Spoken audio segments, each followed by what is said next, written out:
pas forcément d'accord. 8h19, on n'est pas forcément d'accord aujourd'hui avec Éric Zemmour. Bonjour Éric. Bonjour. La vente de l'immeuble du Parti Socialiste est donc annoncée tout à fait officiellement. C'est la fin d'une époque ou la mort du PS selon vous? Peut-être les deux d'ailleurs. On ne dira plus la rue de Solferino pense que. Comme on ne dit plus depuis longtemps la place du colonel Fabien ou la rue de Valois ou la rue de Lille, un parti politique est mort quand il n'arrive plus à ancrer son existence dans la topographie parisienne. Le Parti communiste, le Parti radical, le Parti gaulliste sont morts, même si certains croient encore parler en leur nom.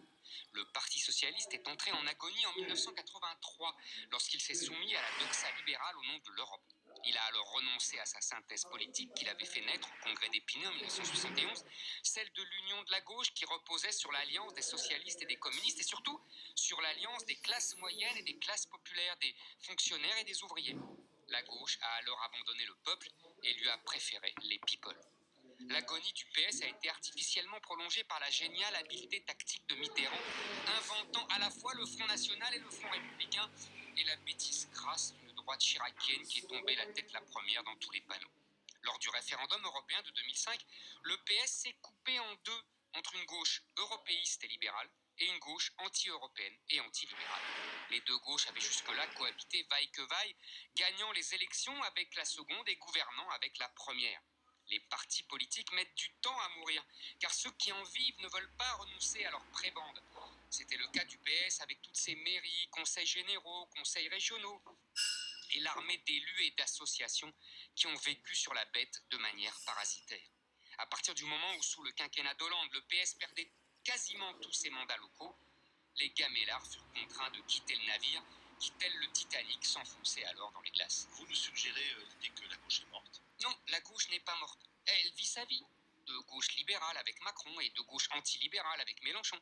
Ce n'est pas non plus le clivage droite-gauche qui est dépassé. Il est en train de se refonder, comme l'a très bien vu Macron d'ailleurs, avec l'affrontement entre ouverture et fermeture, entre l'individu roi et hors sol et l'homme enraciné, entre la religion des droits de l'homme et le retour des frontières et des peuples. Même la forme partisane n'est pas désuète, comme le montrent à contrario les déboires d'En Marche. Non, il faut seulement faire un parti en faisant semblant de ne pas en faire un.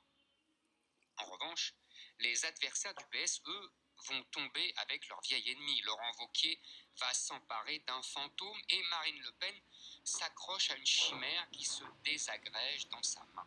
Tous font partie de l'ancien monde, celui né dans les années 70-80, sur les ruines de la Ve République gaulienne. Alors, un homme avait 40 ans d'avance, il s'appelait Valéry Giscard d'Estaing. Il fut Macron avant Macron. S'il avait été réélu en 1981, il aurait nommé Michel Rocard à Matignon. Il a échoué car il y avait encore à l'époque un mouvement gaulliste et un parti communiste grandi sous la résistance pour qui la patrie n'était pas un mot tabou. La vente de Solferino, c'est en quelque sorte la revanche de Giscard sur Mitterrand. Éric Zemmour.